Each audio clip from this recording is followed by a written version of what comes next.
Il était proclamé grand gagnant sommelier des Amériques 2018 en mai dernier. En 2017, il était sacré aussi meilleur sommelier du Québec et une deuxième place aux nationaux. Et là, il va représenter le Canada aux mondiaux de la sommellerie en mars prochain en Belgique. Avec nous ce matin, j'ai le plaisir d'accueillir le sommelier Pierre-Alexis Soulière, par ailleurs aussi master sommelier. Bonjour et bienvenue.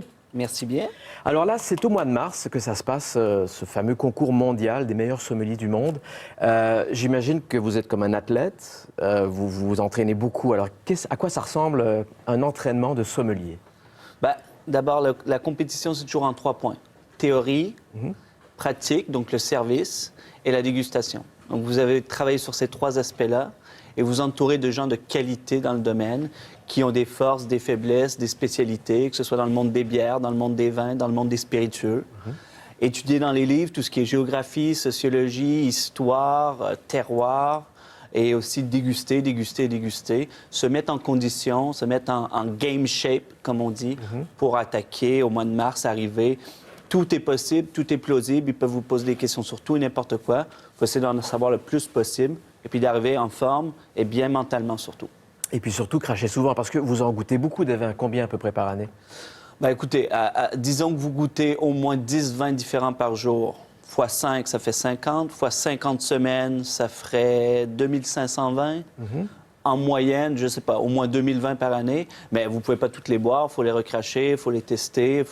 Tout se passe vraiment dans le ressenti.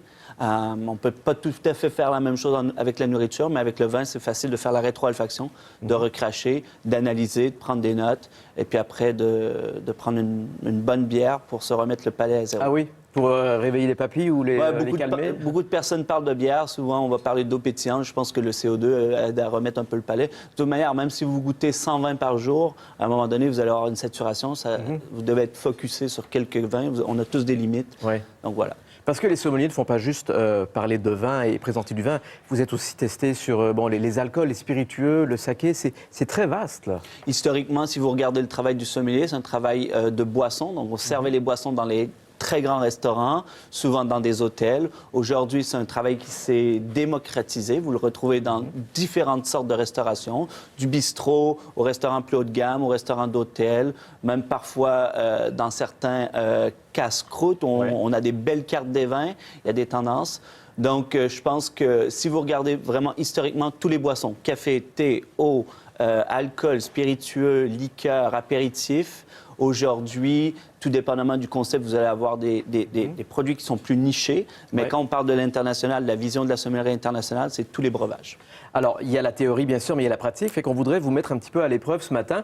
On présente donc, c'est un verre de vin qui est noir, donc on ne peut pas savoir, même à la lumière, s'il est rouge, blanc ou rosé. Alors, en 1 minute, là, allez-y et décrivez-nous ce que vous sentez, ce que vous allez ressentir en le sentant et en le buvant également, en le goûtant. La première chose, c'est d'abord, on devrait faire le visuel, mais là, on ne peut pas le faire. C'est ça. La deuxième chose, c'est que vous avez parlé de cracher. Si j'aurais un crachoir, je cracherais, je verrais la couleur du vin. Ah oui, c'est vrai. Alors là, je vais devoir en prendre un petit peu. Pour moi, c'est vraiment sur le fruit blanc, c'est très expressif. Ça me fait beaucoup plus penser à un vin blanc qu'à un vin rouge. Mais en même temps, il y a ce côté un peu fraîcheur. Je ressens au nez qu'il y a de la fraîcheur dans le vin. Donc peut-être que, bon... il y a peut-être un crachoir ici, là, peut-être qu'on pourrait apporter un verre vide. Un côté un peu épicé également, il y a un côté fleur blanche, c'est très délicat. Et là, en bouche, qu'est-ce que ça donne?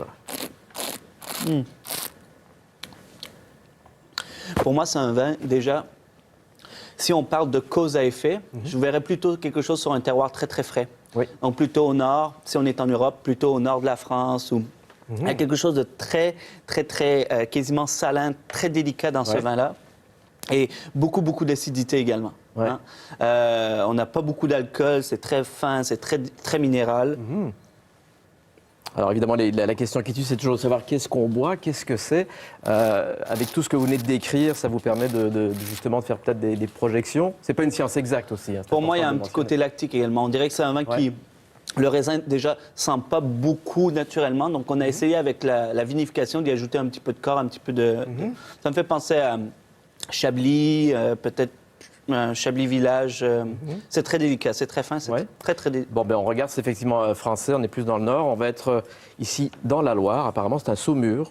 Donc, le cépage, c'est... Chenin blanc. Chenin blanc, voilà. Donc c'est quand même incroyable le travail d'analyse sensorielle, on va dire, c'est assez incroyable. Puis, en tout cas, on va vous souhaiter évidemment bonne chance à Anvers, hein, c'est au mois de mars en Belgique. Absolument. Puisque vous êtes là, c'est la période des fêtes de fin d'année, on est un sommelier, donc qu'est-ce que vous nous suggériez là? Qu'est-ce qu'on pourrait faire comme suggestion de vin là, pour les retrouvailles en famille là?